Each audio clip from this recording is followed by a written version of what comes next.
Kalau berdasarkan kategori sudut istirahat untuk rentang 56 sampai 65 itu tergolong sangat buruk, Ibu, untuk sifat alirnya. Oke ya, karena memang dia terlalu banyak yang granul besar. Jadi biasanya sifat alir buruk itu ada dua kemungkinan. Granul yang besar-besarnya banyak sehingga menghambat ya, atau banyak yang terlalu halus sehingga kohesif di antaranya, ya di antara partikel tersebut. Oke, nah tapi baik A11 maupun A21 alirannya menjadi lebih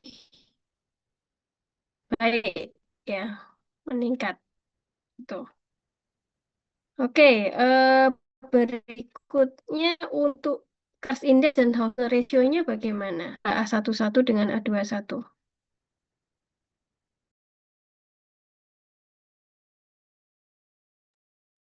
Oke, ini apakah masuk di kategori yang sama atau berbeda?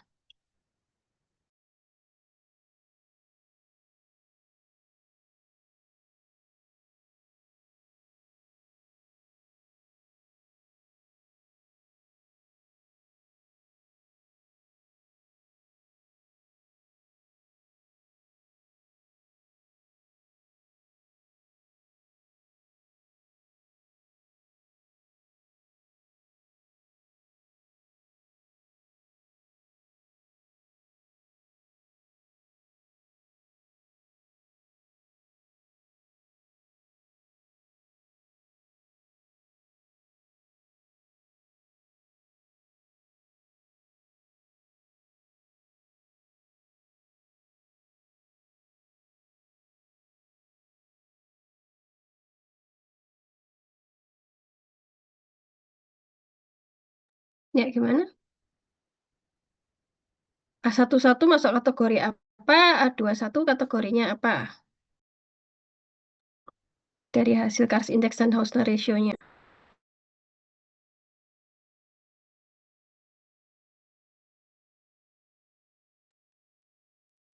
Izin menjawab, Ibu. Untuk A11, untuk car index-nya 16 Fire dan radio Hausner-nya juga memiliki sifat Fire juga, Ibu. Makasih. A21?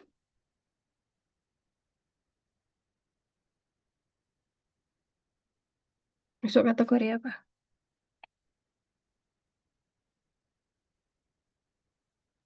Termasuk kategori excellent, Ibu. Excellent ya. Iya. Jadi gini, kenapa kok bisa ada perbedaan yang sangat signifikan ya? Ini juga sebetulnya idealnya memang dilakukan 2 kali atau 3 kali jika jumlah granulnya mencukupi ya. Nah, jadi kalau sifat alir yang sudut istirahat itu lebih kepada bagaimana granul tersebut mengalir melalui hopper ya. Jadi yang penting gimana dia lewat hopper, udah intinya. Dan eh Cars Index dan Hausner ratio itu adalah ketika dia sudah lewat dari hopper dan dia masuk menata diri di dalam ruang cetak.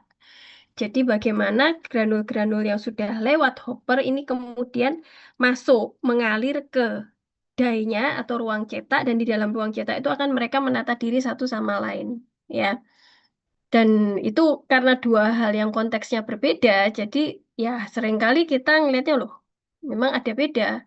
Ya, karena sifat sudut istirahat memastikan bahwa granul tersebut bisa melalui hopper dengan baik. Sedangkan Cars Index dan Hausner ratio adalah sesudah dia berhasil melalui si hoppernya itu, dia akan masuk, mengalir masuk, menata diri di dalam ruang cetaknya. Ya. Nah, oke. Yang terkait dengan granul adalah sifat alir, biji nyata, biji mampat untuk menghitung Cars Index dan Hausner ratio. Berikutnya ke tablet coba. Duplikasi untuk tabletnya bagaimana? Duplikasi pembuatan formula. Apakah mutu fisiknya sama ataukah beda? Dengan adanya perbedaan jumlah air yang diberikan. Yang tentunya mempengaruhi ukuran granul dan juga kemungkinan kekuatan atau distribusi dari eh, bahan pengikat ya, dan ketika dia kering untuk membentuk jembatan padatnya. Untuk bobotnya sebentar. Bobotnya targetnya 850 ya. Oke, ini yang A11 agak kurang ya dari target. Ya, ini sudah rata-rata kan ya. Oke, untuk tebal ada sedikit sedikit ya, tapi perbedaannya hanya sedikit. Hanya, tapi ini bobotnya juga ada perbedaan di situ ya. Hanya saja ini saya nggak tahu kalian karena yang diambil kan acak ya, jadi tidak tahu apakah ini bobot di awal pencetakan, tengah atau akhir ya. Jadi kan betul-betul random, ada tambahan informasi di situ. Oke. Kemudian untuk tensile strength kerapuhan ya. Tensile strength dan kerapuhan, sorry. Sorry, sebentar, stop dulu di sini. Waktu hancur, iya, lebih cepat dari ini mungkin tolong nanti dikonversi ke menit ya supaya lebih mudah ya. 37 detik itu berarti sekitar 6 menitan ya. Nah, A21 lebih panjang ya. 708 itu berarti berapa menit itu?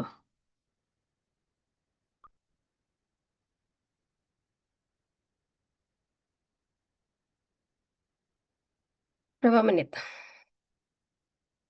Hampir 12 menit, Bu. 12 menit. 12 menit ya. Sementara kalian separuhnya ya, kurang lebihnya ya. Oke, nah cuman ini yang menarik.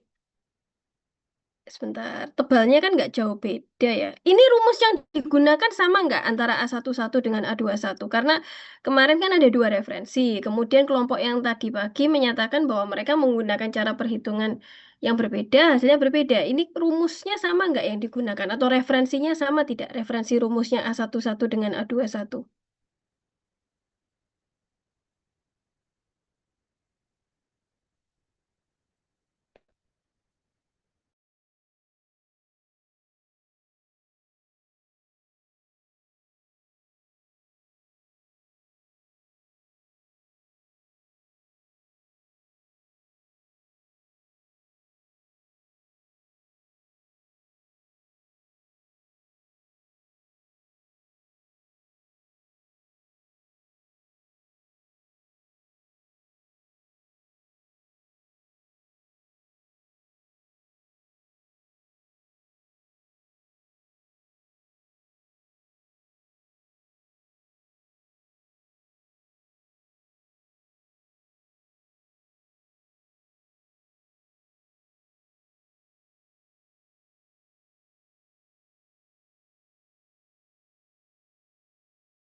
Untuk kelompok 21 juga menggunakan referensi rumus yang sama, Ibu, untuk menghitung tensile strength-nya.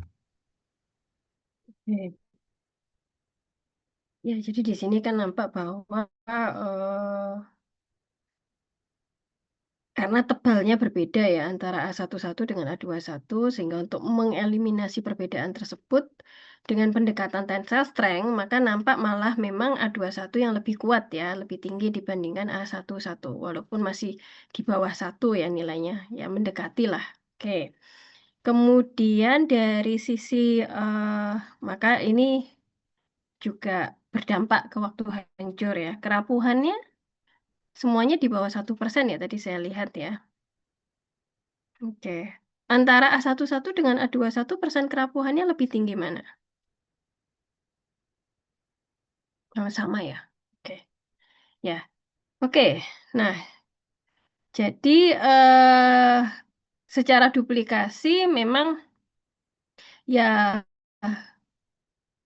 pengaruh dari perbedaan perlakuan ada pengaruhnya pada distribusi ukuran dan juga Kars Index, Hausner Ratio maupun sifat alir ya sebagai konsekuensinya. Namun ketika dikempah ya dia juga menjadi lebih lebih keras ya, lebih kuat ya. Nah, hanya saja memang walaupun pada akhirnya jumlah air yang lebih banyak itu menghasilkan em, tablet yang lebih kuat ya, tetapi overweighting ini sebetulnya tidak ideal karena apa? Karena mungkin akan banyak yang tertinggal pada ayakan, yieldnya menjadi berkurang ya, dan kemudian juga berpengaruh ke sifat alirnya ya. Eh terlep Apalagi jika hopper pada mesin cetak itu tidak dilengkapi dengan penggetar ataupun pemutar untuk memudahkan alirannya itu ya.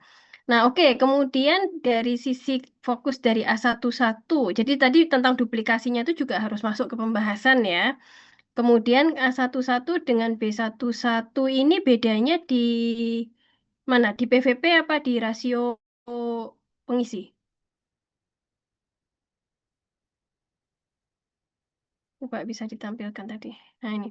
Oke, sama ya dengan ini persen, cuman pengisinya lebih sedikit.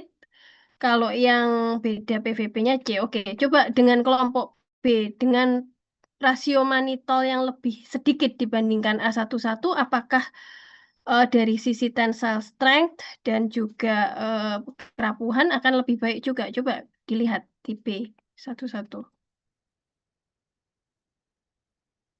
Oke.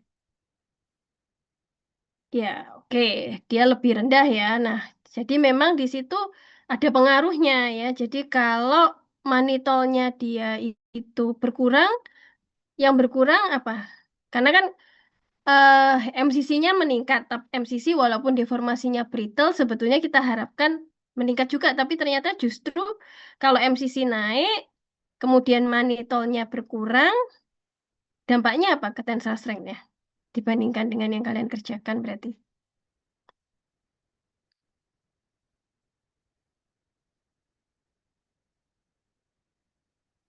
Jadi kalau di A11 porsi manitolnya 90 bagian ya. Di B11 70 bagian. Nah, berarti kalau dengan melihat tensile strength apa yang bisa disampaikan?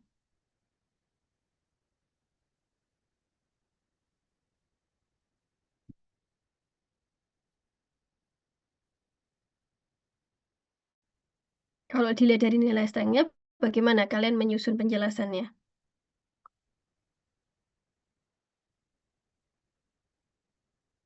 Berdasarkan nilai tensile strength-nya lebih rendah, Ibu. Lebih Yang rendah yang B1. ya artinya apa? Kalau dikaitkan dengan jumlah manitolnya bagaimana? Jumlah manitol yang berkurang atau manitol yang dikurangi ya berakibat pada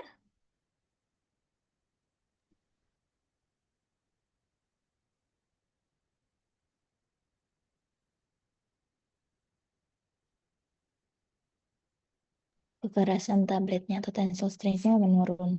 ya, jadi berarti artinya di situ ada peran dari manitolnya sebetulnya. Ya, karena kan yang eh, kalau secara konsep MCC itu kan dia deformasinya plastis. Ya, jadi harapannya kalau dia meningkat jumlahnya seharusnya tensile strength-nya juga meningkat. Nah, tetapi kan ternyata tidak. Jadi, kenapa? Karena MCC, tapi ini ada referensi-referensi yang harus kalian baca ya. Ketika dia di granulasi basah, dia akan mengalami perubahan struktur sehingga deformasi plastisnya itu menjadi menurun ya. Nah, sedangkan manitol karena dia itu gula, termasuk golongan gula, dia mengalami rekristalisasi ketika dia setelah basah kemudian dikeringkan dan ketika dikeringkan dia akan menjadi lebih keras sebetulnya ya. Oke, nah kemudian kalau antara yang kalian kerjakan A11 dengan C11, perbedaan komponennya yaitu pada yang mana? Komponen apa yang berbeda? Persentasenya yaitu yang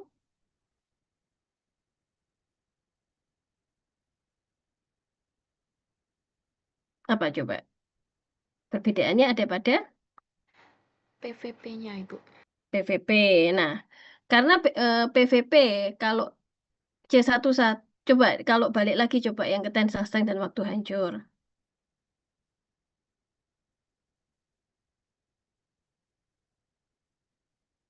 Nah, dari situ kan nampak bahwa peningkatan PVP berdampak pada peningkatan apa?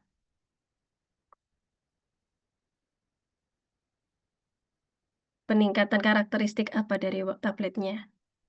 Yang meningkat apa dan apa di tablet yang ini? Di tabel yang dia dilihat berarti apa? Meningkatnya pada komposisi filler yang sama, ya, baik jenis maupun rasionya, tapi PVP-nya dia lebih tinggi, waktu hancur dan tensile strength-nya menjadi Meningkat. Lebih apa? tinggi. Meningkat, menjadi lebih tinggi ya. Artinya di situ ada peran yang signifikan dari PVP K30 sebagai bahan pengikat ya. Jadi di situ berarti kan nampak pengaruh ya dari eh, rasio filler dan juga pengaruh dari bahan konsentrasi bahan pengikatnya ya. Nah, ketika tensile strength meningkat, biasanya konsekuensinya berdampak ke waktu hancur yang menjadi lebih panjang. Tetapi lebih panjangnya apakah signifikan atau tidak? Nah, ya itu. Di sini mereka hanya menyampaikan lebih dari 900 detik atau lebih dari 15 menit ya untuk yang C11. Sebetulnya ini kalau dibahas lebih kompleks lagi, cuman di sini memang kalian dibatasi supaya tidak terlalu bingung ya. Jadi sebetulnya kalau mau lebih dilihat lagi ya, eh pengaruh dari jenis pengisi yang berbeda. Jadi antara laktosa, kombinasi MCC laktosa versus kombinasi MCC manitol. Oke, coba saya beri waktu 5 sampai 10 menit ya. Ya, coba kalau kelompok A11 dan A12 kan PVP-nya sama-sama 3% ya. Betul nggak? PVP-nya sama-sama 3%? Sama apa beda? Ya, maaf saya nggak dengar. Sama ya, Sama-sama Hmm? sama 3%. Sama-sama 3%. Rasio fillernya 10-90 juga, MCC dengan laktosa atau MCC manitolnya. Sama ya, Bu, rasanya 10-90. Oke, coba sekarang kalian komparasi ya. Untuk formula yang konsentrasi PVP sama, rasio. Kita bicara rasio ya, rasio sama antara MCC dengan baik manitol atau laktos, tapi jenisnya berbeda ya.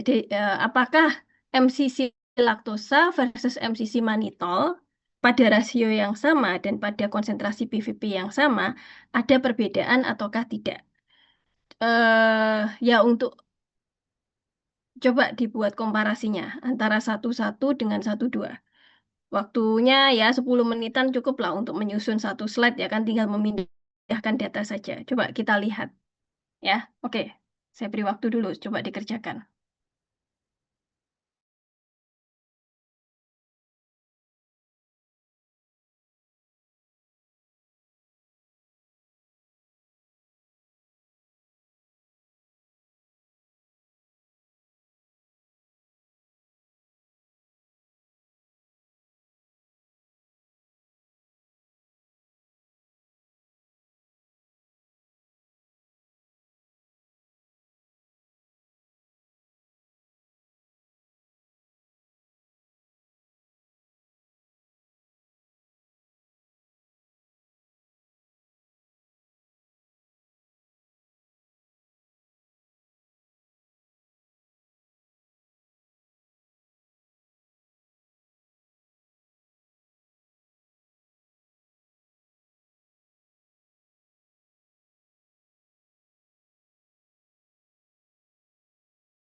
Ya, sudah atau belum?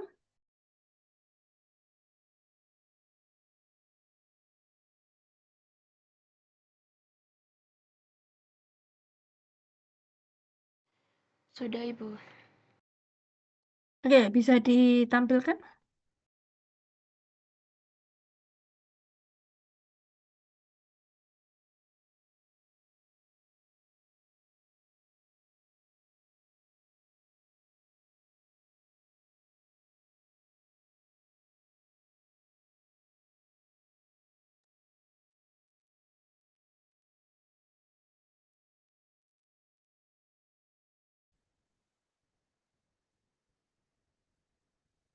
Oke, coba kalian terangkan dengan kata-kata kalian sendiri dari data antara A11 dengan A12. Apa yang bisa diceritakan dari situ?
Mungkin yang pertama itu dari tensile strength-nya, Ibu. Jadi A11 itu menggunakan MCC mannitol.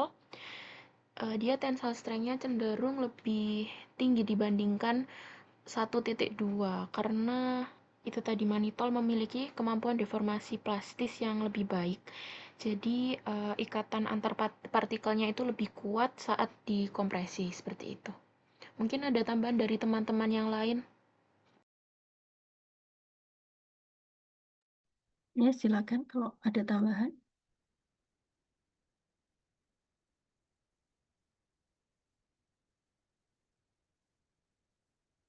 Reliabilitasnya bagaimana? Kerapuhannya.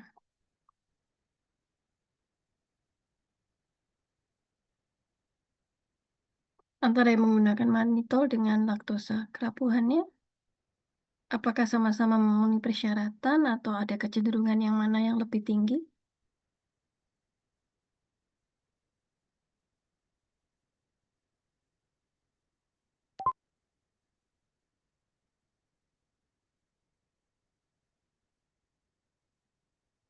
Oke, oke. Berarti di sini kecenderungannya mannitol lebih baik daripada laktosa ya pada rasio 10-90 tersebut ya. Oke. Hmm. Tapi saya tidak tahu, ini kelompok A12 ketika dibandingkan datanya dengan A22, apakah sama ataukah ada perbedaan juga? Karena kan ini menarik ya. Oke, sementara waktu kita berkesimpulan bahwa kombinasi MCC mannitol pada rasio 10-90 lebih baik daripada MCC laktosa rasio 10-90 juga kan ya pada PVP yang sama 3%. Di sini persen PVP kan juga memengaruhi ya. Nah, tetapi apabila kelompok A12 membandingkan datanya dengan kelompok A22, apakah juga ada perbedaan sama seperti tadi A11 membandingkan dengan A21? Hmm. Lebih lebih baik yang A22 atau A12 hasilnya?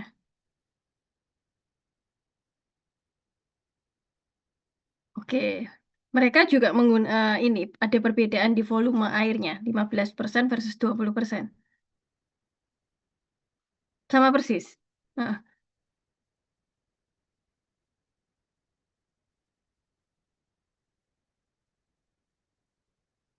kalau 2 mili sebetulnya tidak signifikan ya. Oke, jadi mungkin faktor air untuk ini untuk kelompok A12 ya, faktor air pada duplikasi bisa dikesampingkan ya. Tapi dengan melihat bahwa A22 itu untuk hasil tablet mutu fisik tabletnya itu lebih baik ya dibandingkan A12, ya kan? Hmm. Nah, artinya harus dicari tahu apakah ada perbedaan perlakuan antara kelompok 12 A12 dengan A22 yang menyebabkan hal itu terjadi. Karena kan sama, bisa dikatakan sama, dan selisih airnya tidak sebanyak atau sebesar antara A11 dengan A21, ya kan? Nah, apakah itu pada saat proses ataukah bagaimana?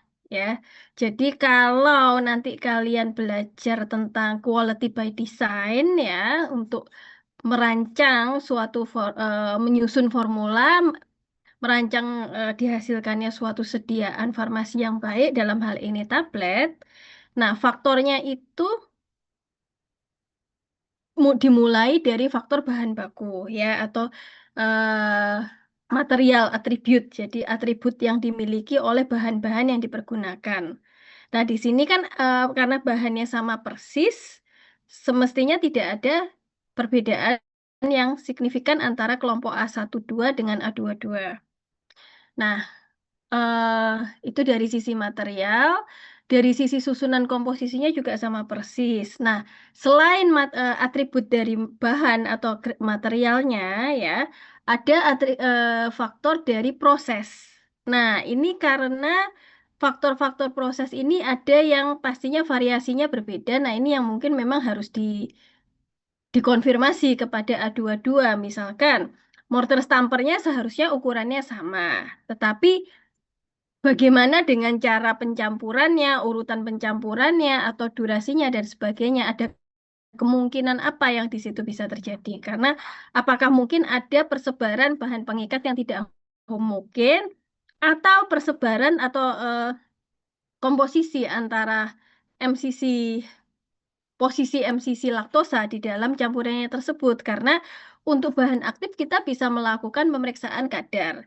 Tetapi untuk eksipien kita masih agak sulit kalau ini kombinasi ya. Ada kesulitan bagaimana menentukan apakah betul di dalam suatu tablet itu proporsinya sama persis 10-90 antara MCC laktosa misalkan ya. Ditambah lagi karena kan ada keterbatasan peralatan juga, jadi ada faktor-faktor yang tidak bisa dikendalikan. Misalkan apakah pada saat pencampuran dengan fase eksternal itu menggunakan toples yang ukurannya sama persis, kemudian memutarnya bagaimana atau mencampurnya bagaimana, ya. Itu. Jadi untuk yang kelompok A12 dengan A22 untuk masalah duplikasi ya. Nah, itu harus dibahas nanti ya. Cuman untuk memutuskan apakah MCC manitol lebih baik dari MCC laktos. Nah, ini memang karena kelompok A11 berbeda jauh dengan A21 ya mungkin A11 perlu melihat juga datanya A21 untuk kemudian bisa diambil kesimpulan. Cuman memang itu bukan dalam konteks tugas kalian ya yang diberikan tugasnya ya. Tapi kalau kalian ingin tahu lebih detail karena ini memang satu kali pembuatan itu terkadang dengan variasi yang ada kita harus membuat yang untuk yang ketiga kalinya ya. Tapi kan itu nggak memungkinkan di praktikum ini. Jadi ya sudah dari data yang ada, apa yang bisa dibahas yang menjadi kemungkinannya. Untuk kelompok masing-masing kelompok berarti tetap fokusnya pada duplikasi yang terjadi dan memberikan hasil yang berbeda. Kemudian pengaruh dari konsentrasi PVP yang berbeda, tapi komposisi fillernya sama, baik rasio maupun jenisnya. Dan juga variasi pada rasio penyusun fillernya tadi atau bahan pengisinya tadi. Nah, pengaruhnya dan trennya bagaimana ya, serta penyebabnya. Bisa dipahami ya di sini. Jadi memang ini sengaja didesain ya, walaupun kalian di awal mengajukan formula kalian sendiri, tetapi di sini supaya bisa membahas dengan komprehensif, maka dibuat formula dengan variasi pada faktor-faktor tersebut. Ya, sehingga kalian juga bisa belajar, oh ini nanti kalau saya menyusun formula, apakah betul kalau PVP-nya meningkat, dia akan meningkat. Atau misalkan sebaiknya kalau saya membuat kombinasi filler, saya pilih rasio yang berapa. Jadi di situ kalian bisa melihat kalau masing-masing kelompok membuat formulanya sendiri, kemudian hasilnya tidak sesuai ataupun baik sesuai, nah pembahasannya akan sulit karena tidak ada komparasinya, gitu. Ya, oke. Nah, jadi nanti membahasnya malah bisa jadi agak membingungkan kemana-mana kalau misalkan variasi formulanya banyak dan tidak ada benang merahnya. Kalau ini benang merahnya kan ada pada PVP-nya, konsentrasinya, ya. Kemudian ada pada rasio fillernya, rasio tipe komponen yang komponen bahan pengisi dan juga pada jenis kombinasi bahan pengisi membandingkan antara laktosa dengan manitol. Gitu, ya. Ada pertanyaan mungkin sampai di sini? Jadi nanti yang kelompok 1-2 juga sesuai dengan tugas yang diberikan. Jadi yang tadi laktosa dan manitol tadi sebetulnya menarik ya, tapi tidak dalam konteks yang ditugaskan kepada kalian dan juga karena masih adanya perbedaan hasil itu. Jadi pengambilan kesimpulannya menjadi agak kurang data ya, itu. Karena kalau duplikasinya 1 dan 2, kita nggak tahu yang mana yang benar, 1 apa 2, atau jangan-jangan tidak juga kedua-duanya, perlu yang ketiga, gitu, ya. Oke, ada pertanyaan?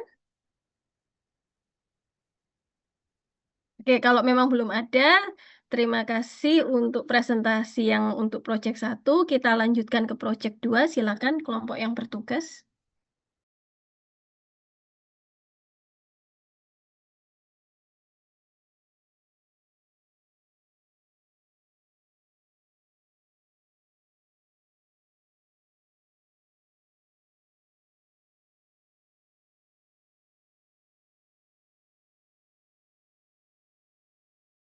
Permisi Bu Dani, mau nanya Ibu, Iya, Wais. eh, Ibu, kenapa eh, pada proses pencampuran paracetamol itu menggunakan morphine temper, kenapa tidak menggunakan toples yang itu secara tidak langsung tuh menginterpretasikan skala lab, skala industri, tapi dengan skala lab Ibu. Terima kasih pertanyaannya. Oke, kalau kalian ingat tentang alat pencampur. Alat pencampur itu ada yang low shear, medium, dan high shear. Ya kan? Nah, eh kalau karena apa? Kalian kan menggunakannya juga sekaligus juga. Yang kamu maksud itu yang di toples itu mencampur apa? Semuanya atau bagaimana? Yang campuran keringnya Ibu, yang Campuran di awal. iya yang satu internal. Oke, ya sebetulnya bisa sih. Jadi, tapi gini, kalau di industri itu kan ada yang kalau kalian ingat ya di kuliah saya, yang high shear mixer itu kan dia bentuknya mangkok. Ya, dia mangkok, maka semuanya bisa dicampurkan di situ ya. Dan kalaupun ada persentase yang paling sedikit dibanding yang lain tidak masalah karena di situ ada agitator dan chopper yang membantu untuk menyebarluaskan ya, mereduksi ukuran dan mendistribusikannya. Dan sekaligus juga di situ langsung dilakukan proses eh, granulasi, penambahan bahan pengikatnya ya. Nah, sebetulnya jarang ya di industri untuk granulasi basah ya. Untuk industri di granulasi pembuatan granulasi basah, dia mencampur sendiri misalkan di V-mixer ataupun juga di cone mixer, baru kemudian dipindahkan ke high shear-nya. Karena itu nggak praktis. Itu. ya. Jadi biasanya di industri itu orang pakainya industri menggunakan high shear mixer atau opsi lainnya adalah fluid bed granulator. Ya, dan itu semua langsung dicampurkan di situ. Dan dengan adanya kalau fluid bed kan ada semburan. Nah, jadi ketika kalian menggunakan yang granulasi basah, memang kita pakai pot atau mangkok ya si mortarnya itu untuk menganalogikan si mangkok untuk high shear, walaupun sebetulnya yang terjadi shearnya juga enggak high karena kan pakai pakai tangan kalian ya. Nah, itu Em, tidak salah sebetulnya mencampur dulu di toples ya, seperti saya pernah ada kalau nggak salah untuk yang campuran MCC laktosnya dicampur dulu di toples, paracetamolnya juga. Tapi toh pada akhirnya juga balik lagi ditaruh di mortirnya sebetulnya itu ya gitu. Cuman kalau yang di industri tidak, mereka pasti rata-rata ya, kecuali memang ada persyaratan kondisi tertentu ya. Biasanya semua kalau langsung di high shear ya semua langsung dicampur di high shear. Jadi tidak dua kali kerja campur dulu di cone baru dipindah ke high shear, enggak seperti itu ya. Apakah itu bisa menjawab pertanyaanmu?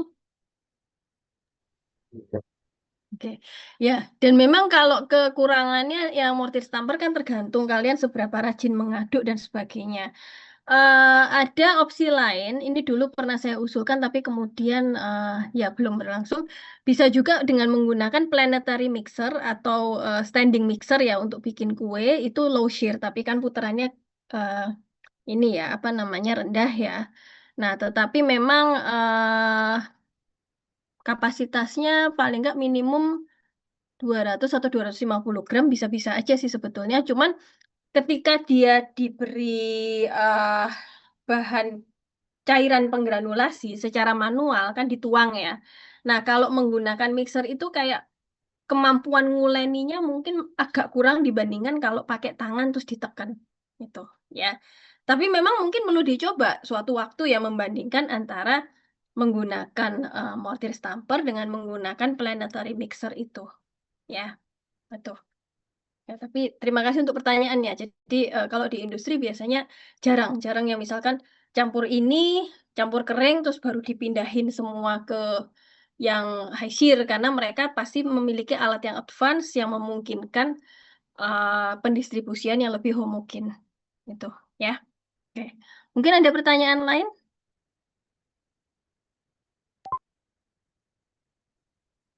Iya, Asar.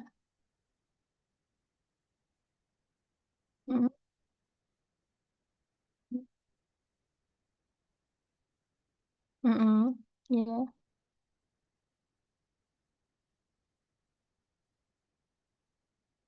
Mhm.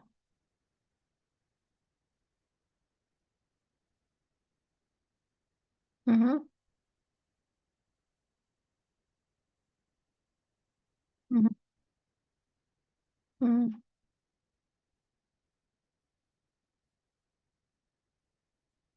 Mhm. Mhm.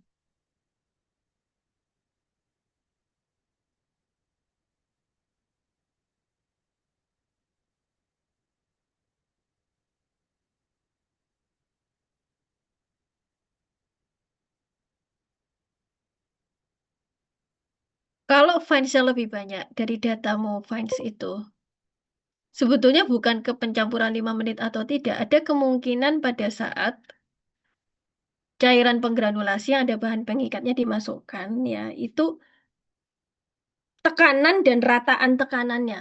Karena kan pakai tangan ya. Saya nggak tahu misalkan kelompok ini tangan yang pelaksananya bagaimana, yang kelompok sana kekuatan tangan dari pelaksananya bagaimana. Jadi itu kekurangannya kalau menggunakan manual ya mortir stamper, kita nggak kendali atas tekanan dan homogenitas dari persebaran dari si bahan pengikatnya itu ya.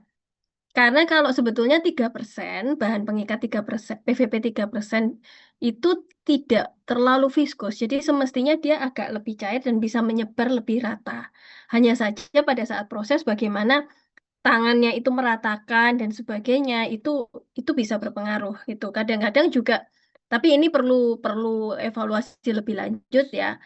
Karena sebetulnya ukuran mortir stampernya harusnya sama semua sih standar ya. Jadi, nah itu makanya ada tadi saya sebutkan critical process parameter kalau di design of di quality by design ya. Jadi faktor-faktor kritis yang berperan, misalkan durasi pencampuran, kecepatan pencampuran. Nah, itu kan kalau pakai manual seperti yang kalian lakukan tidak bisa dikontrol. Nah, tapi kalau dari eh, tambahan informasi tadi bahwa fines-nya itu lebih banyak, ada kemungkinan pengikatnya nggak rata nyebarnya, gitu.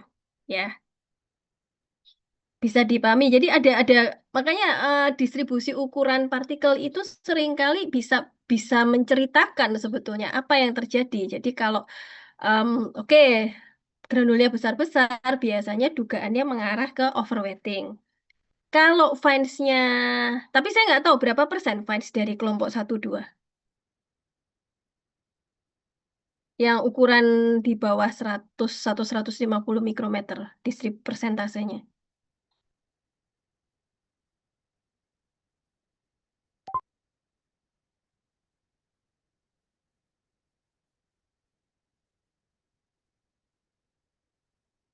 Nah, itu berarti ada kemungkinan tidak kurang homogen distribusi eh, pengikatnya. Nah, maka sebetulnya kalaupun di high shear mixer ya, itu hmm, saya pernah sampaikan, sepertinya ya, karena kelasnya banyak, saya juga nggak ingat di kelas mana. Jadi kan ada yang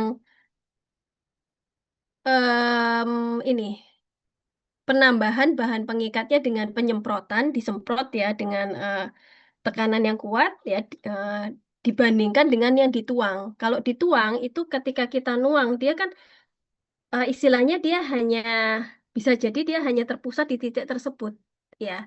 Kalau semprot kan dia droplet-droplet yang bisa menyebar rata. Tapi kalau tuang, ibarat kita nuang di satu titik bisa jadi dia hanya terkumpul di titik tersebut dan lebih banyak terserap di titik tersebut. Jadi perlu diratakan lagi gitu ya. Jadi menuang di satu titik atau waktu tuang diratakan semuanya itu bisa berbeda, bisa berpengaruh. Ya, oke. Mungkin itu ya bisa menjawab. Jadi memang eh, kekurangannya dengan metode konvensional itu cara menuang, cara kalau pada saat aduk kering bisa bisa saja berpengaruh ya. Tapi itu tadi yang ada faktor yang tidak bisa distandarkan. Ya, itu. Oke, baik. Mungkin ada lagi pertanyaan? Oke, kalau memang belum ada, dilanjutkan dulu ke proyek asam askorbat, silakan.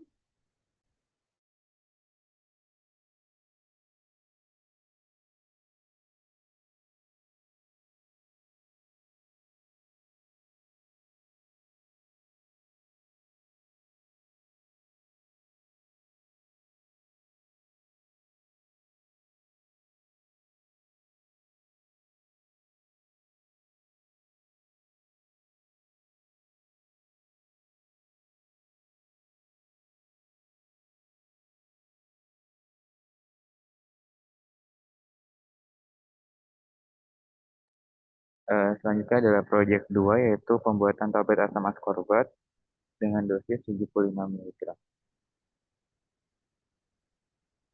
Berikut profil sediaan eh, baik dari TPP, KPP, dan targetnya. Adapun formulasi pada kelompok A1.2 ada asam ascorbat sebagai API, jumlah per tabletnya 75 mg dengan total penimbangan 37,5 gram.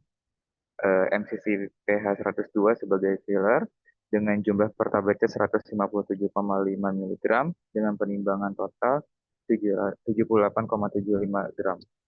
Ada Dicafos granular sebagai filler dan binder, jumlah per tabletnya 52,5 mg dengan total penimbangan 26,25 gram. Selanjutnya ada starch 1500 sebagai disintegran, jumlah per tabletnya 9 mg dengan pertimbangan 4,502 gram. Selanjutnya ada asam stearat sebagai lubrikan, jumlah per tabletnya 6 mg dengan total penimbangan 3 gram. Selanjutnya ada proses tahapan pembuatan. Yang pertama adalah mengayak semua bahan yang akan digunakan dan menimbang bahan yang digunakan dengan perolehan asam ascorbat sebagai berikut, asam ascorbat sebagai berikut, dan bahan yang lainnya. Kemudian mencampurkan sebagai campuran satu dengan memasukkan dikafos ke dalam toples yang sudah dilapisi alumni foil dan ditambahkan MCC pH 102 sedikit demi sedikit. Kemudian dicampur selama 10 menit. Setelah 10 menit dicampurkan asam ascorbat dan sekitar 1500 demi sedikit ke dalam toples tersebut sebagai campuran 2. Kemudian menimbang 100 gram campuran 2 untuk dilakukan uji sifat alir, lalu melakukan uji sifat alir. Kemudian memasukkan asam stearat sebagai lubrikan ke dalam toples berisi campuran 2, lalu ditambing selama 5 menit. Dan ditimbang 100 gram untuk dilakukan uji sifat alir. Kemudian dilakukan tabletasi secara metode cetak langsung dan melakukan evaluasi tablet serta pengemasan.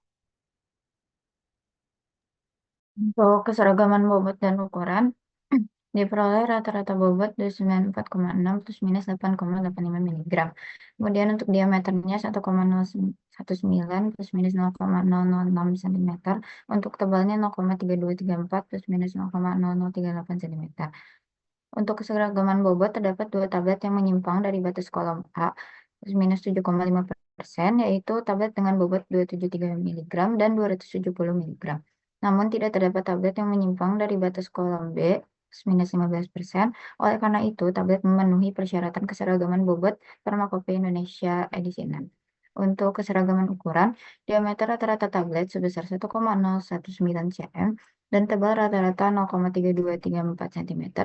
Diameter tablet lebih besar dari 1,5 kali tebal tablet dan tidak melebihi 3 kali tebal tablet, sehingga memenuhi persyaratan keseragaman ukuran Farmakopeia Indonesia edisi 3. Next. Selanjutnya, evaluasi tablet. Untuk ujian dilakukan yaitu keseragaman bobot dan ukuran dengan persyaratan tidak boleh lebih dari 2 tablet yang menyimpang dari bobot rata-rata. Penyimpangan 7,5%. Selanjutnya, syarat yang kedua tidak boleh ada 1 tablet pun yang menyimpang dari bobot rata-rata. Penyimpangan 15%. Dan 4/3 tablet kurang dari diameter tablet dan kurang dari 3 kali tebal tablet. Untuk hasilnya, rata-rata bobotnya 294,6 plus minus 8,85 mg. Terdapat 2 tablet yang menyimpang lebih dari 7,5% dan tidak ada tablet yang menyimpang dari lebih dari 15%. Dan diameter dan tebal tablet memenuhi persyaratan ukuran. Dan keseragaman bobot dan ukuran memenuhi persyaratan. Selanjutnya, ujian dilakukan kekerasan tablet dan perhitungan tensile strength. Persyaratan kekerasan tablet 4-8 kg dalam kurung 39,2 sampai 78,5 Newton dan tensile strength-nya lebih dari 1 MPa. Untuk hasilnya, kekerasan tablet 43,83 plus minus 0,7 Newton, tensile strength-nya 0,899 plus minus 0,016 MPa. Dan untuk hasil yang dilakukan, dan untuk hasilnya kekerasan tablet memenuhi dan tensile strength-nya tidak memenuhi. Selanjutnya ujian dilakukan waktu hancur tablet dengan persyaratan harus hancur sempurna tidak lebih dari 5 menit. Untuk hasilnya, seluruh tablet hancur sempurna dalam waktu 14 sampai 0,4 detik. Dan hasilnya memenuhi. Selanjutnya ujian dilakukan yaitu kerapuan. Persyaratannya bobot hilang tidak lebih dari 1% dan tidak boleh ada tablet yang retak atau terbelah. Hasilnya bobot sebelum uji 6,525 gram, bobot sesudah uji 6,507 gram dengan persen kerapuan 0,27% dan tidak ada tablet yang retak atau terbelah dan hasil memenuhi. Selanjutnya adalah bagian penetapan kadar dan keseragaman kandungan. Perlu disampaikan ini bahwa data penetapan kadar pada uji keseragaman ini merupakan data yang diberikan oleh dosen sebagai tujuannya pembelajaran perhitungan aja. Jadi data ini tidak dapat dikatakan mewakili secara langsung sampel tablet asam ascorbat yang kami buat. Di slide pertama ini merupakan data 10 tablet pertama, ada volume titrasi, berat vitaminnya, dan persen kadarnya. Diperoleh rata-rata 10 tablet itu 75,86,369, yang mana kalau dinyatakan dalam persen 101,15 dan memiliki standar deviasi 6,61. Kemudian 10 tablet pertama ini nanti digunakan untuk menghitung nilai acceptance value. Lanjut. Kemudian ini contoh perhitungan cara menghitung berat vitamin C dan persen kadarnya. Pada penetapan kadar ini digunakan kesetaraan bahwa 1,00 mili ini larutan KIO3 0,1 N setara dengan 0,008806 gram vitamin C. Jika dikonversi ke miligram maka setara dengan 8,806 miligram vitamin C. Selanjutnya. Kemudian dihitung nilai keberterimaan pada 10 tablet pertama, dihasilkan acceptance value-nya itu 15,864 karena nilai keberterimaan 10 tablet vitamin C ini tidak memenuhi persyaratan dari FI, yaitu L1 kurang dari 15, maka dilakukan pengujian pada 20 unit sediaan tambahan. Kemudian ini data tablet dari 11 sampai 22. Next. Ini data 23 sampai 30. Diperoleh rata-rata 30 tablet itu 75,3206 mg dengan persen kadar rata-rata sebesar 100,43% dan standar deviasinya yang diperoleh adalah 6,3. Kemudian dihitung nilai keberterimaannya pada 30 tablet. Ada perubahan pada nilai K-nya, itu jadi 2,0 karena N-nya sama dengan 30. Untuk rata-rata kadar atau X-bar-nya adalah 100,43% dan karena masih berada dalam rentang 98,5 sampai 101,5, nilai M-nya itu sama dengan X. Dan standar deviasi 6,3, dihitung nilai AP-nya yaitu 12,6. Karena nilai tersebut tidak lebih dari 15,0 dan seluruh unit masih berada dalam rentang penerimaan tahap 2, maka tablet asam ascorbat ini memenuhi persyaratan uji keseragaman kandungan. Dan tahap 2 itu terdapat syarat tambahan, yaitu nggak boleh ada 1 unit pun yang kadarnya kurang dari batas bawah dan tidak boleh ada 1 unit pun yang melebihi batas atas. Pada perhitungan ini batas bawahnya ada 75,32% dan batas atasnya adalah 125,54%. Dan berdasarkan data yang diperoleh, seluruh tablet masih berada dalam rentang tersebut.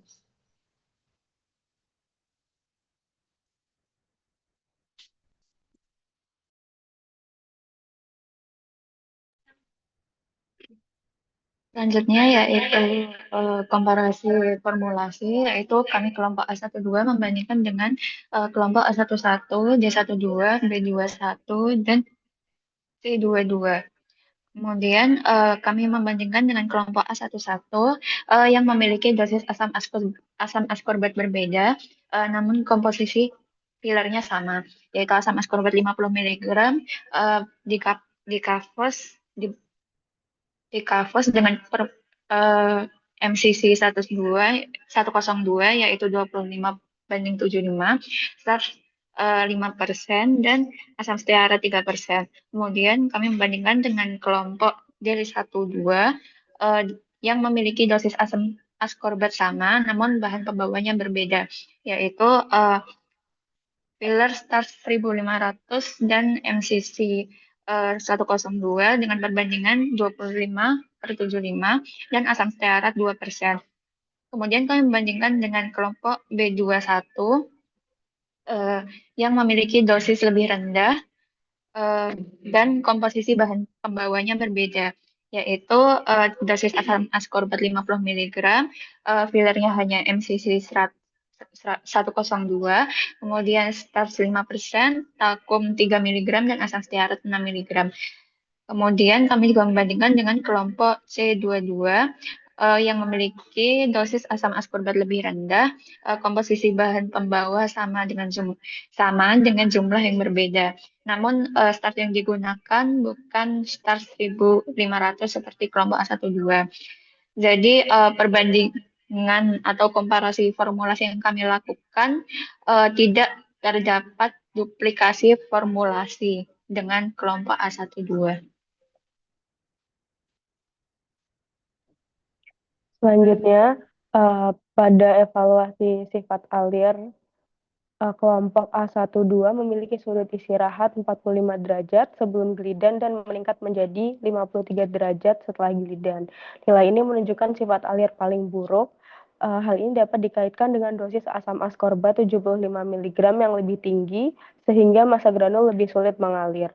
Penambahan gilidan juga belum efektif, kemungkinan karena pencampuran kurang merata atau gilidan tidak mampu melapisi permukaan granul secara optimal. Pada kelompok A11 menunjukkan hasil terbaik yaitu 29,35 derajat sebelum gilidan dan 26,24 derajat setelah gilidan. Keduanya termasuk kategori excellent. Formula A11 ini memiliki dosis asam askorbat lebih rendah, yaitu 50 mg, dengan komposisi filler yang sama, sehingga granul lebih mudah mengalir dan penambahan gilidan bekerja dengan efektif. Pada kelompok B21 mengalami perbaikan dari 40,84 derajat menjadi 35,90 derajat setelah penambahan gilidan. Hal ini menunjukkan gilidan membantu meningkatkan sifat alir, namun karena filler hanya menggunakan MCC 102, granul masih dapat memiliki hambatan alir akibat sifat MCC yang poros dan luas permukaannya besar. Pada kelompok C22 memiliki sudut istirahat 34,24 derajat sebelum gilidan dan 35,19 derajat setelah gilidan. Nilainya masih berada pada kisaran sifat alir cukup baik. Kenaikan kecil setelah gilidan kemungkinan disebabkan oleh variasi proses pencampuran atau distribusi gilidan yang kurang merata. Next.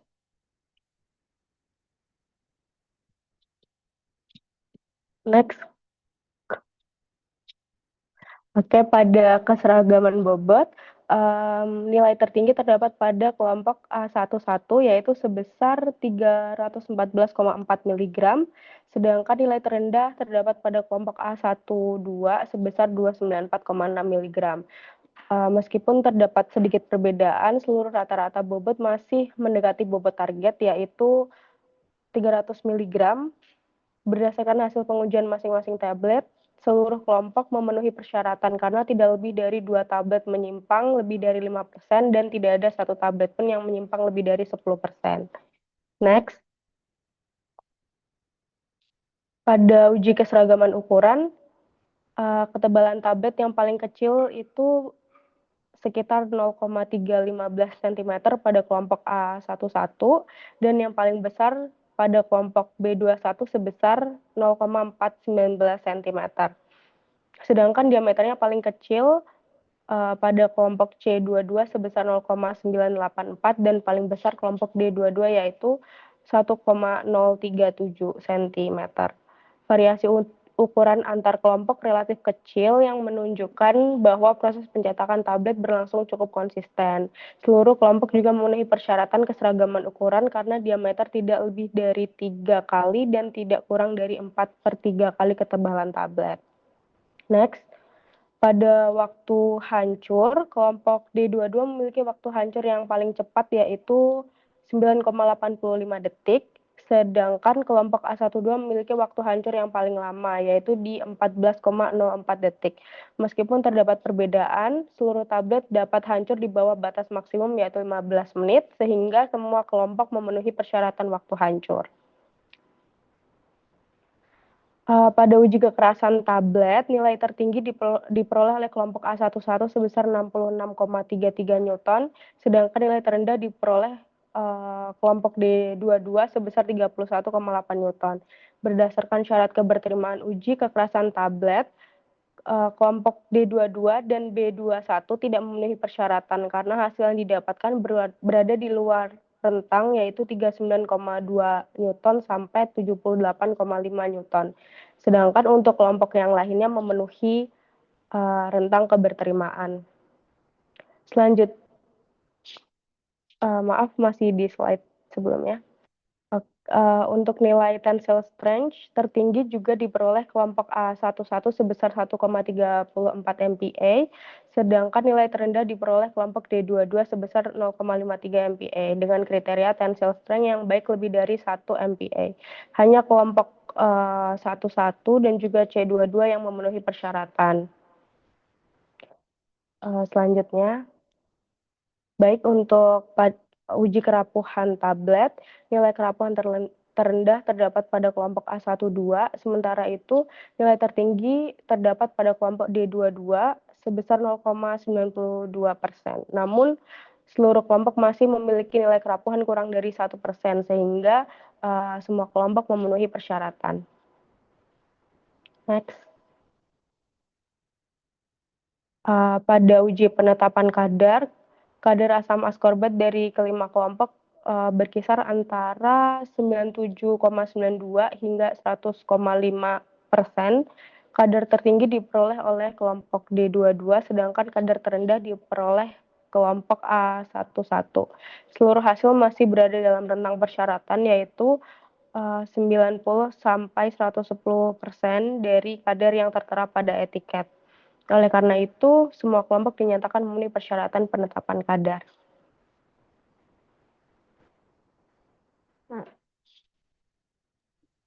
Selanjutnya adalah pembahasan hasil evaluasi.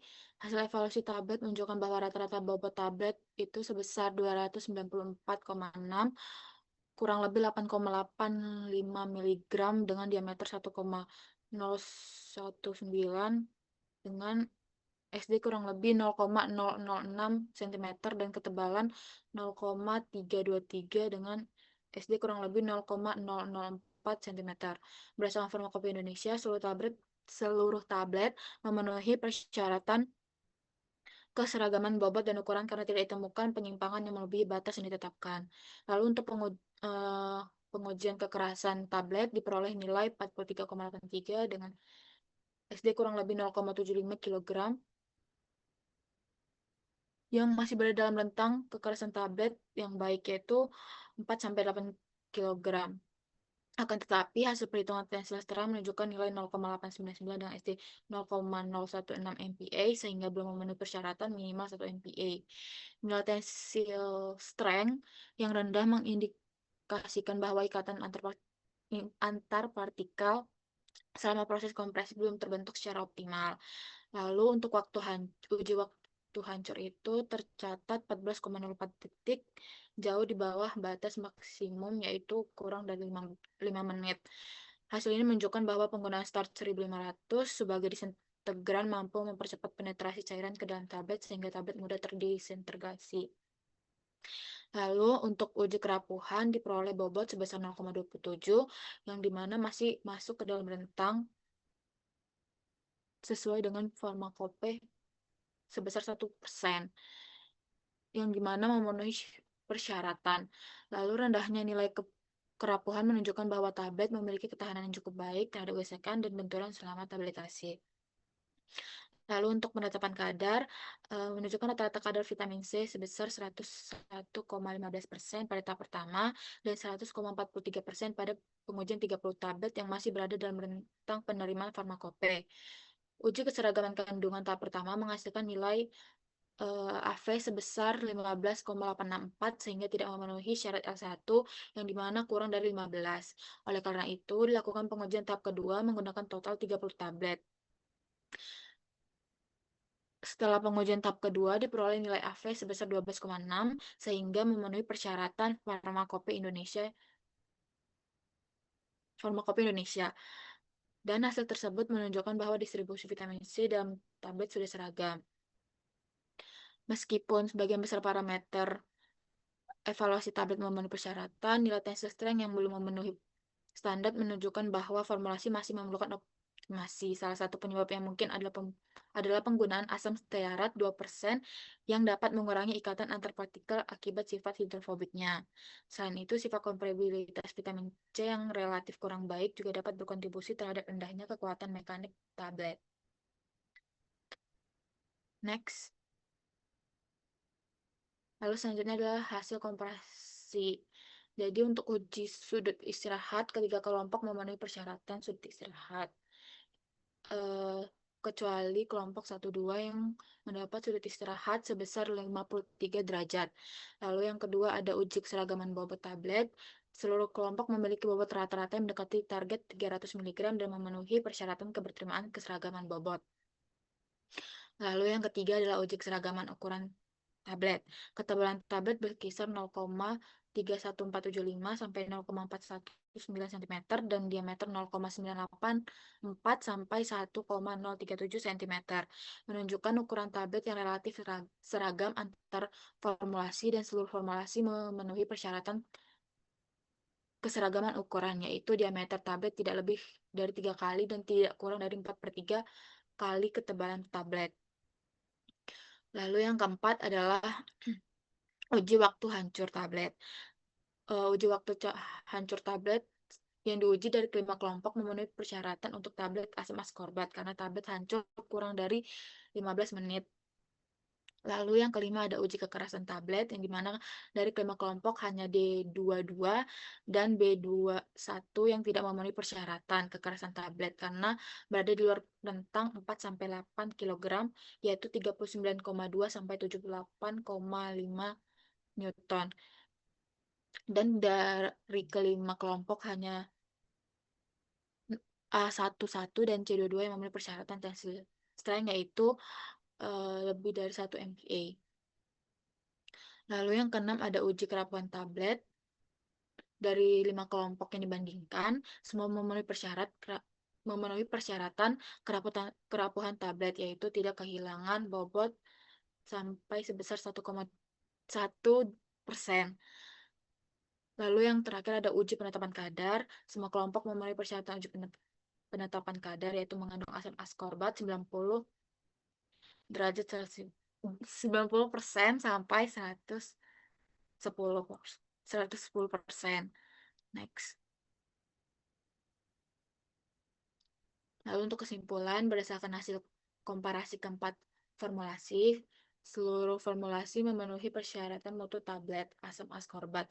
Namun masing-masing formulasi menunjukkan karakteristik yang berbeda. Untuk formulasi kelompok A11 memberikan performa terbaik karena memiliki sifat alir granul yang baik, kekerasan dan tensile strength tertinggi, serta kerapuhan yang rendah, sehingga paling mendukung proses tabletasi dan menghasilkan tablet dan mutu fisik yang optimal. Lalu untuk formulasi kelompok A12 menunjukkan kerapuhan terendah, sedangkan D22 memiliki waktu hancur tercepat dan kadar asam askorbat tertinggi, tetapi kekuatan mekaniknya lebih rendah. Sementara itu, untuk kelompok B21 dan C22 menghasilkan mutu tablet yang baik dan memenuhi persyaratan. Dengan demikian, formulasi A11 dapat direkomendasikan sebagai formulasi paling optimal karena memberikan keseimbangan terbaik antara sifat granul, kemudian proses tabletasi dan mutu tablet yang dihasilkan.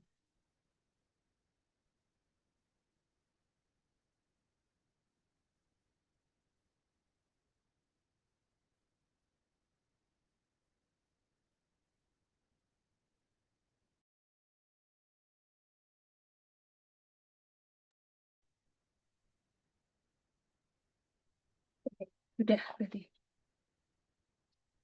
Nah, ya ada pertanyaan dulu dari kelompok yang satunya. Ada komentar, pendapat, pertanyaan mungkin?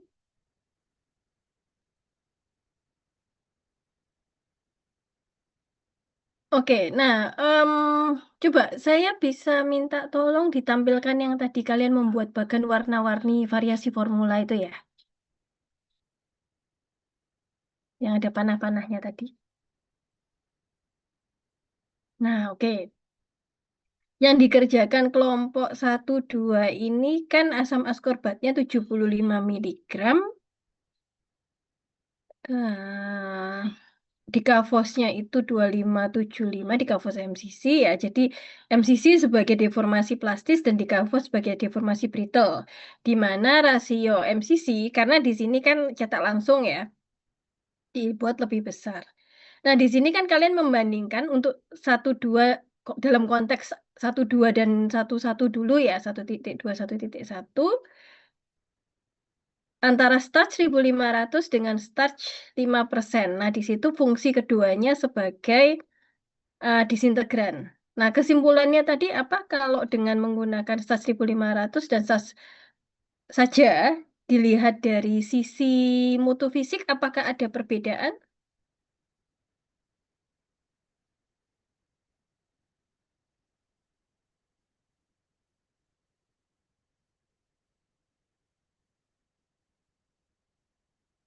Gimana? Ini tadi sudah ada tabelnya ya? Atau langsung ke tabelnya dulu, A11, A12, coba dikomparasi. Karena di sini pembahasan kalian tadi sudah baik, tetapi di sini coba kita bicara tentang tren ya, tren yang teramati. Coba A11 sama A12 dulu, hasilnya bagaimana dulu, coba. Oke, jadi antara penggunaan starch 1000, ada beda ya, bedanya cukup signifikan ya. Coba. eh A11 tadi yang menggunakan starch atau starch 1500, maaf saya agak lupa tadi. Oh, starch 5%, oke. Ya, sebetulnya agak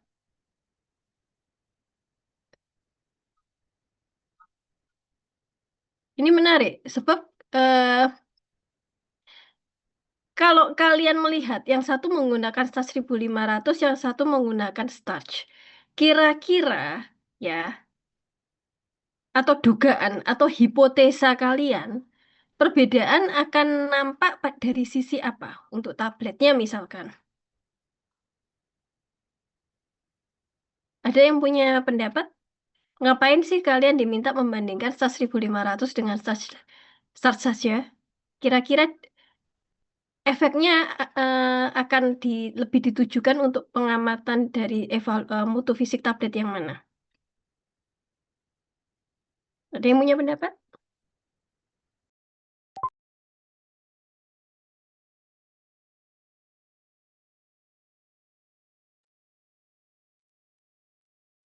Hmm, hmm, hmm, hmm. Makanya saya bingung kenapa kok sudut istirahatnya beda jauh gitu. Oke, kalau dosisnya beda, sama-sama pakai 1500. Oke, terima kasih koreksinya. Berarti apa yang kalian amati di situ? Pengaruh dari apa terhadap apa? Komponen yang berbeda itu dari apa? Sisi apanya berarti? 1, 1 dengan 1, 2.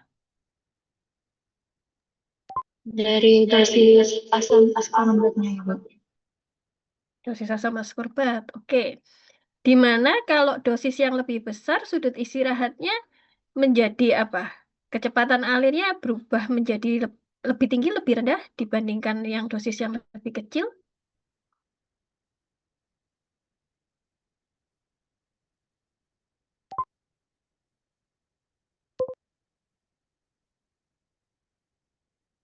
Yang 75 miligram yang A11 atau A12?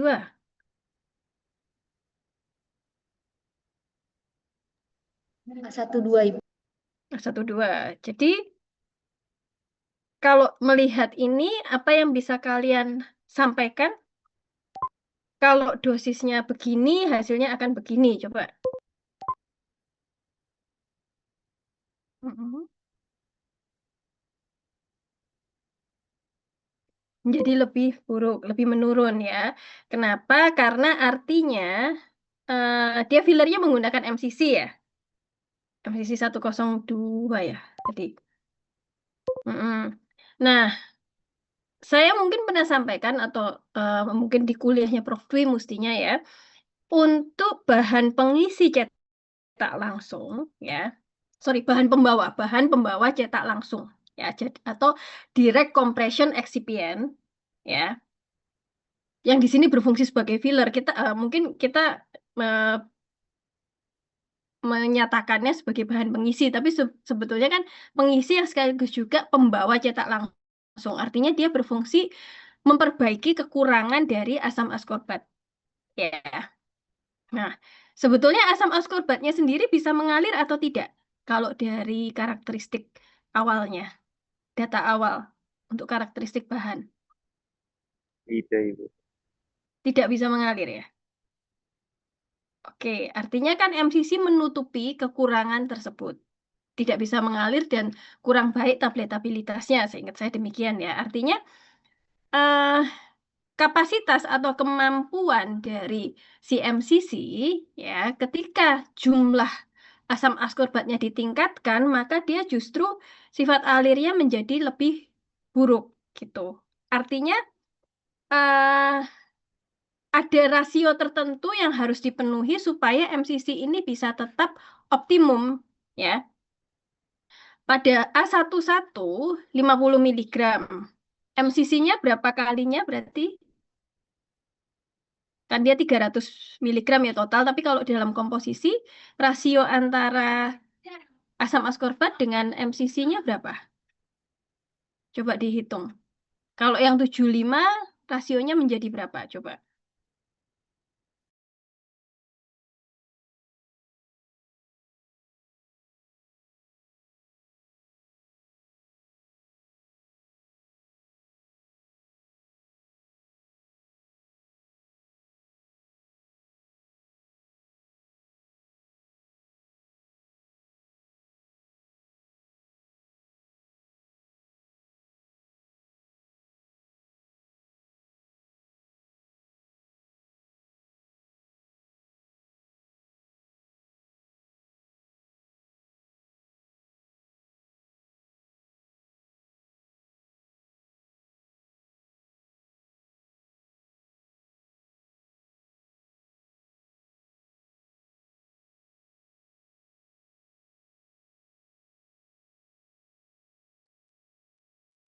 Ayo berapa ini ngitungnya kok lama? Kan tinggal cek di komposisinya.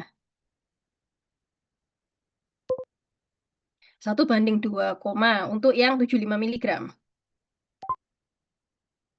Oke, artinya MCC-nya 2 kalinya. Kalau yang 50 miligram 1:4.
Satu banding 3,5, Ibu. 1:3,5. Berarti kan MCC-nya lebih banyak ya. Nah, jadi kalau mungkin kalian ingat saya pernah menyebut mengenai potential dilution, artinya kemampuan suatu bahan itu untuk membawa berapa kali dirinya atau seperberapa dari dirinya. Ya, jadi kan di situ yang menjadi poinnya.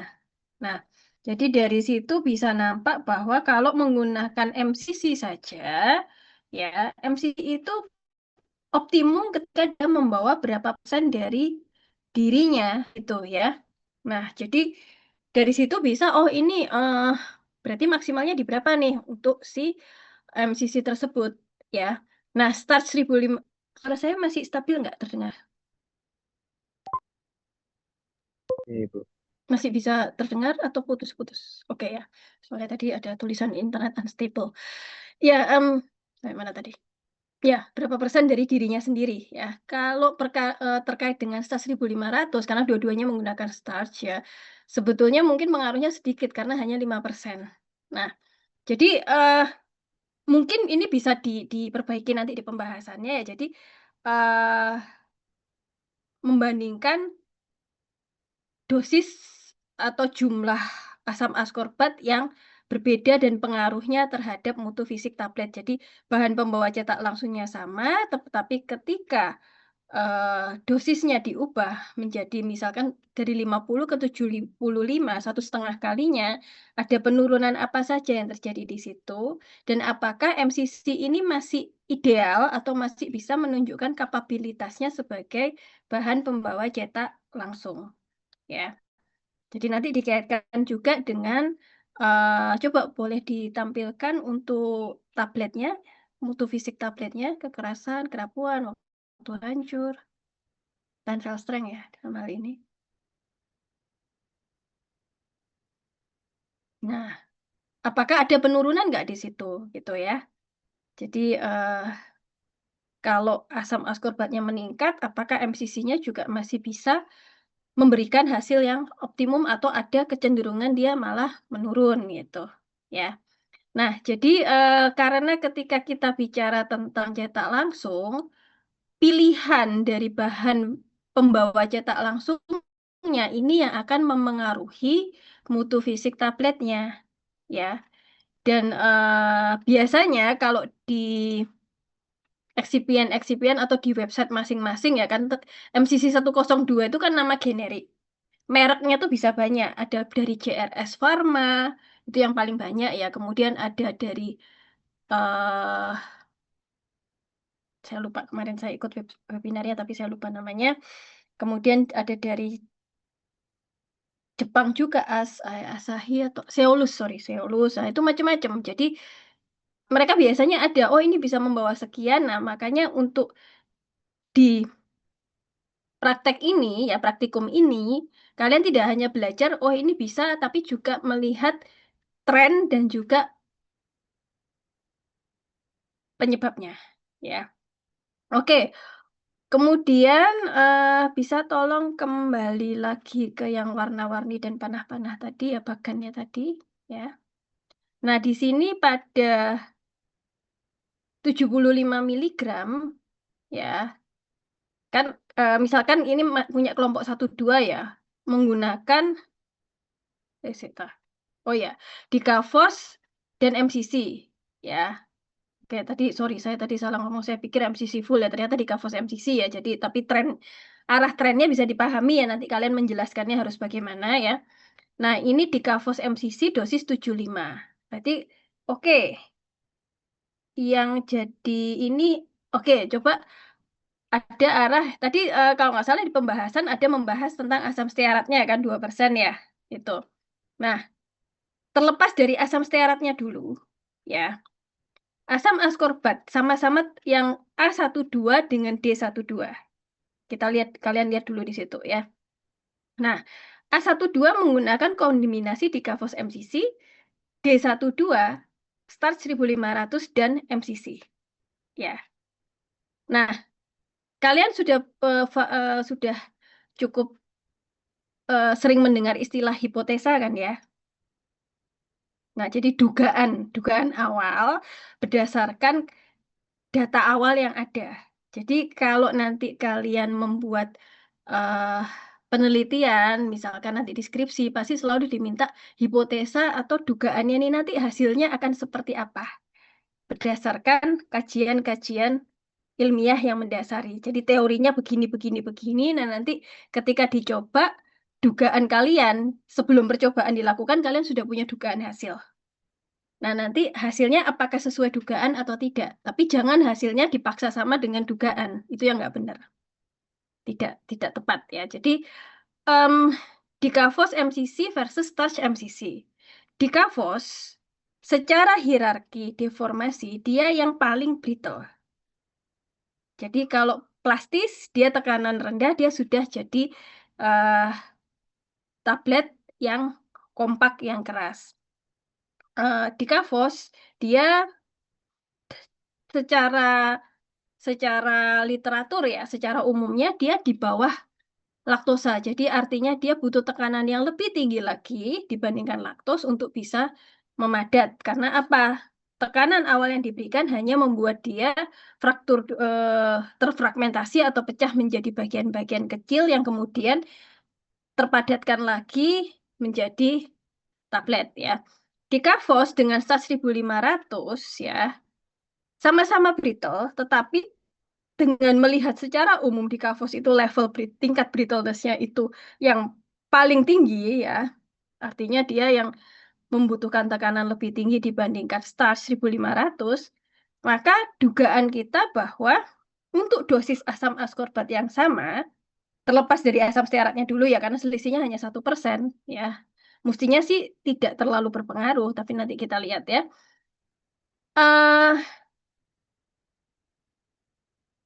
Walaupun di situ ada perbedaan. Oh, yang satu dia sudah nggak ada tambahan starch lagi ya. Di sini ada pengaruh starch. Nah, ini nggak sama persis, sorry. Saya lihat.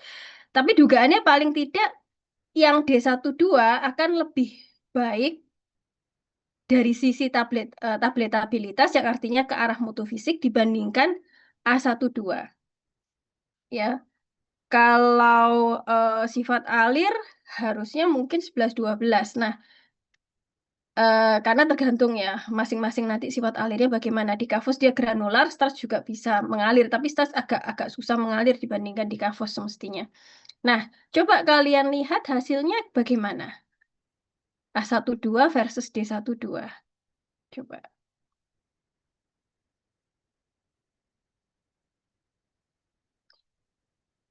Ini D22 apa D1? Oh, D22 ya, sorry. Kok nggak ada?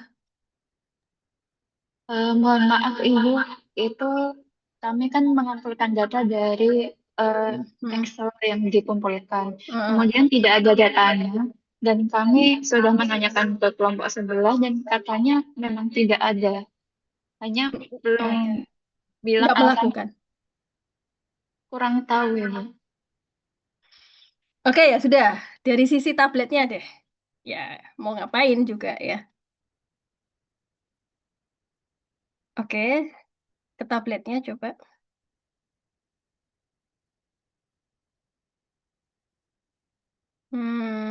Oke, dia paling cepat hancurnya ya. Tensile strength-nya?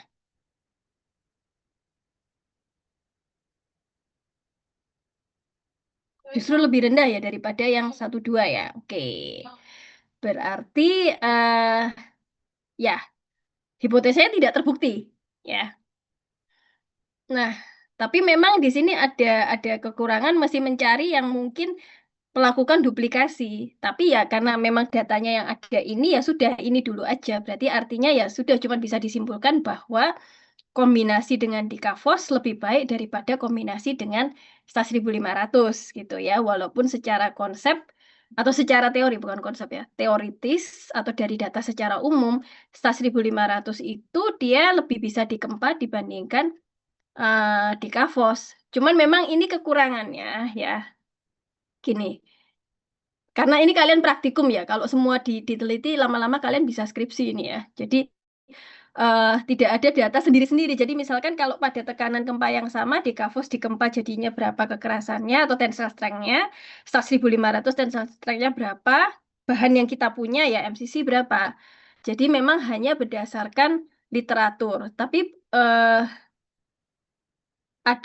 kalau ada faktor-faktor lain ya bisa disampaikan. Jadi gini, nanti kalian membuat pembahasannya yang apa namanya fillernya sama tapi dosisnya berbeda tadi. Kemudian yang untuk sesuai tugasnya yang A12 ini melihat trennya dibandingkan dengan D22 misalkan dan kemudian juga B2. Coba balik lagi ke panahnya. Oke. 75. Nah, kemudian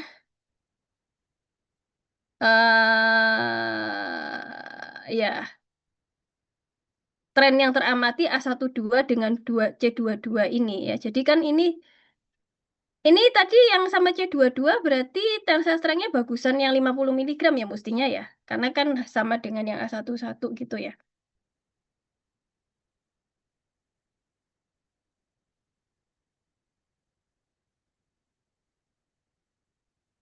C ya tadi ya. Sorry tadi. Ya. Ya, makanya tensile strength-nya lebih tinggi. Dosisnya kan lebih rendah. Dia 50 mg, kalian 75 mg. Jadi kan tetap ada faktor asam askorbatnya di situ. Ya. Kemudian ya, jadi di sini memang secara umum gini, pembahasan itu meliputi satu dari sisi dosis ya, perubahan dosis yang digunakan dan kemampuan dari bahan pembawa cetak langsungnya itu menjadi bagaimana. Dan yang kemudian pada dosis yang sama dengan kombinasi bahan pembawa cetak langsung yang berbeda itu akan seperti apa. Kalau tadi kesimpulannya oke sudah cukup baik ya. Coba bisa ditampilkan kesimpulannya. Jadi supaya nanti pembahasannya bisa dalam artian komprehensif ya. Jadi kalian belajar juga di sini, belajar tipis-tipis membandingkan data, kemudian melihat tren. Ya, karena ini nanti kalau pada saat skripsi ini kemampuan ini diperlukan. Jadi nggak cuma melaporkan saja, oh hasilnya begini, begini, begini. Tapi juga keterkaitan karena gini, penelitian itu kan ada perbedaan perlakuan. Berarti kalian belajar melihat hasil dari perbedaan perlakuan, tidak hanya melaporkan hasil, karena di sini masih melaporkan hasil, tapi trennya bagaimana.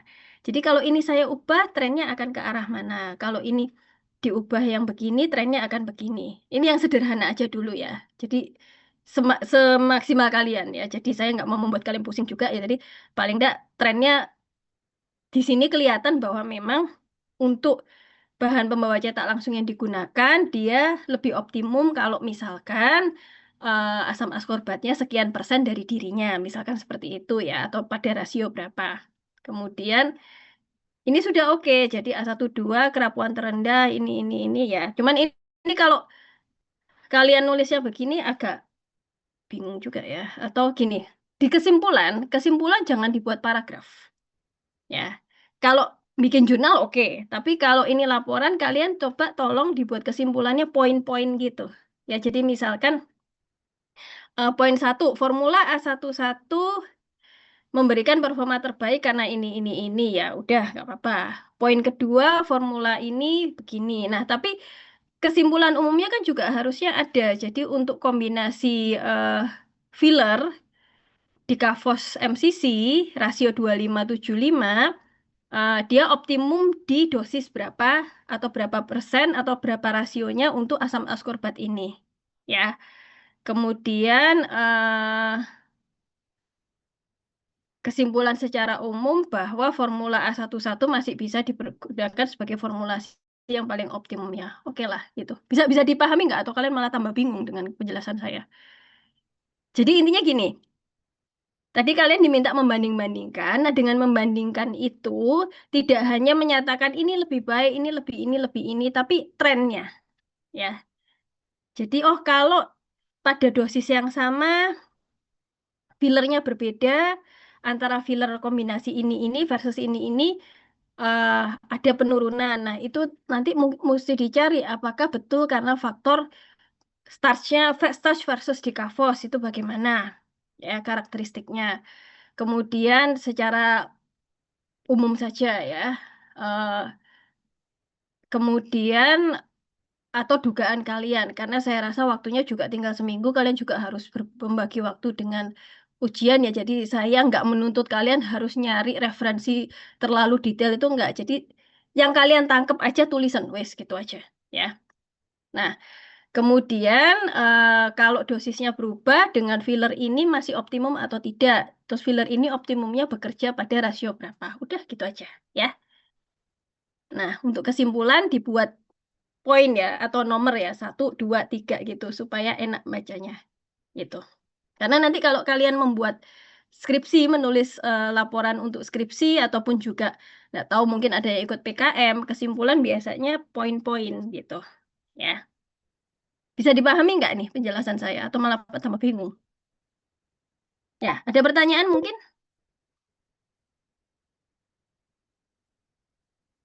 Ya, jadi ini memang mungkin belum 100% komprehensif karena ada bolong-bolongnya. Misalkan tidak ada data dari bahan-bahan yang ada di lab, tabletabilitas masing-masingnya bagaimana, sifat alirnya masing-masing bagaimana, ya gitu. Kami belum sempat membuat database itu ya. Mungkin di episode yang mendatang ya.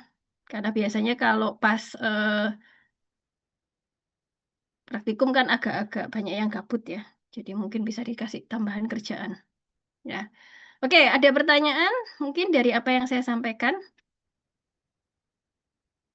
Oke, untuk yang mengulang ya, eh, eh, coba apakah kalian semakin memahami topik praktikum ini atau malah semakin bingung? Coba yang ulang ini siapa aja ya? Paham, Ibu. Oke, ya. Ada siapa? Ulianov ini ngulang apa baru ya? Saya kok lupa. Baru, Ibu. Oh, baru ya. eh si Ada Sa- ini. Safira. Oke, Safira, kamu sudah lebih paham atau gimana? Lebih paham, Ibu. Ya, untuk yang mengulang maupun yang baru ya, tetap tolong kalian betul-betul teliti dan hati-hati ya, terutama dalam soal perhitungan. Kesalahan itu biasanya banyak di soal perhitungan, ya nggak teliti. Mengubah satuan, nah misalkan dimintanya gram, kalian tetap nulis miligram, nolnya banyak-banyak gitu. Walaupun betul, ya kita salahkan, kami salahkan karena dimintanya beda satuan kan. Ya, jadi perhatikan baik-baik perintahnya. Ya, kemudian juga rumus-rumus yang dasar. Rumus itu kalian pasti cuman ngafalin apa sih rumus ngitung Cast Index, Hausner Ratio. Ya, kalau BJ4, BJ nyata itu kan logika aja udah bisa kan ya, nggak usah ngafalin rumus. Yang agak mesti ngafal rumus kan BJ4, BJ nyata. Kalau variabilitas itu kan gampang logikanya. Sebelum diputer dan sesudah kemudian hilangnya berapa itu kan matematika biasa. Ya. Kemudian saya belum cek semua ya hasil hari ini ya, rumusnya tensile strength. Nah, saya nggak minta kalian ngafalin yang model oblong atau yang konkav karena itu rumit. Jadi yang basic aja, flat bundar flat. Itu kan cuman apa? 2 kali breaking force dibagi pi kali D kali H. Cuman harus hati-hati satuan, kemudian ini diameter atau jari-jari ya. Itu pas di sifat alir seringkali salah. Dikasih datanya diameter, padahal ngitung sudut tangan itu kan pakai jari-jari. Ya.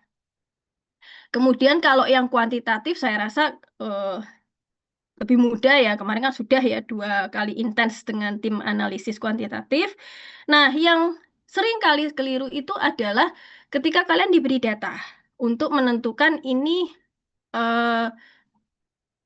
metode pembuatannya apa. Jadi biasanya perhatikan data-data tambahan yang ada. Dari situ logikanya harus main. Jadi misalkan dimintanya misal kayak asam askorbat dosisnya 300 mg, dia kemudian kemungkinan kita tidak akan berikan dia data mentah yang udah data pernyataan yang mengatakan tidak stabil suhu tinggi, tidak stabil oksidasi gitu enggak. Jadi kalian akan diberikan angka-angka hasil pemeriksaan kadar pada kondisi-kondisi tertentu. Kalian harus cek misalkan oh pada kondisi awal dia sekian persen, kondisi setelah penyimpanan sekian persen berarti turunnya jadi berapa. Nah, itu masih aman enggak atau bisa disimpulkan dia stabil atau tidak gitu ya. Karena biasanya kan ada keterangan di atas bahwa kadarnya harus sekian untuk bahan aktif, sekian sampai sekian, misalkan 95 sampai 105%. Nah, kalau pada kondisi penyimpanan tertentu ada perubahan, nah dilihat perubahannya itu dia masih dalam rentang tersebut atau seberapa cepat atau bagaimana. Ya, itu bisa dipahami ya. Nah, ini sudah saya kasih kisi-kisinya. Perkara angka itu nggak tinggal ganti-ganti aja, atau study case-nya bisa ganti-ganti, tapi prinsipnya yang dipegang itu. Ya. Terus kemudian juga yang sering kali banyak keliru itu hitung-hitungan fase eksternal. Ya, jadi ini jebakan Batman-nya itu, saya ngomong terus terang, jebakan Batman-nya itu biasanya nggak teliti misalkan, atau mungkin nggak tahu gimana, yield-nya. Jadi misalkan secara teoretis harusnya dapat 100 gram, tapi ternyata yang diperoleh hanya 90 gram. Berarti fase eksternalnya, kalau misalkan digranulasi basah, penambahan fase eksternal kan harus ada penyesuaian. Ya, paham ya? Ini ada di kuis loh ya. Nah, di kuis yang soalnya ada ngitung MG setiarat, ngitung ini, ngitung itu ya. Itu. Ya. Dan itu kadang terkait dengan soal atasnya. Jadi hati-hati ya. Jadi karena kalau atas salah jawab, bawah bablas semua. Ya. Oke? Ada pertanyaan sampai di sini? Ya, DTPO 1 itu tidak sulit. Praktikum ya maksud saya, kalau teori lain lagi ceritanya. Ya. Nah, praktikum itu tidak sulit, tapi kalian harus hati-hati dan kalau memang mengikuti prosesnya, pasti ingat, oh ini nggak gini deh, ini harusnya begini. Ya, itu. Oke? Ya, baik. Saya rasa itu ya untuk QR code-nya nanti. Ya, Chandria, ada pertanyaan? Permisi Bu Dani, ini saya dapat titipan pertanyaan dari PJ kelas A. Jadi ada beberapa anak yang tadi itu tidak mengerjakan kuis karena terkendala, katanya mati lampu dan hebatnya tidak bisa dibuka. Apakah ada kuis susulan, Ibu? Ada bukti mati lampunya enggak?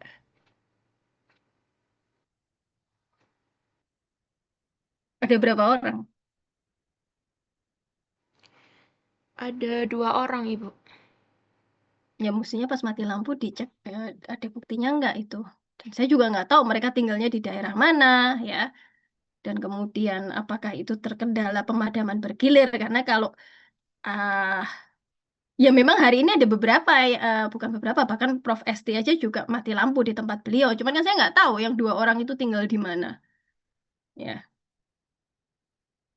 Ya nanti tergantung mereka bisa memberikan bukti ataupun keterangan domisili sampai segitunya ya. Tapi saya mesti memastikan ya. Karena kalau enggak kan saya mesti bikin soal lagi. Ya. Oke. Ya. Nanti disampaikan aja ya.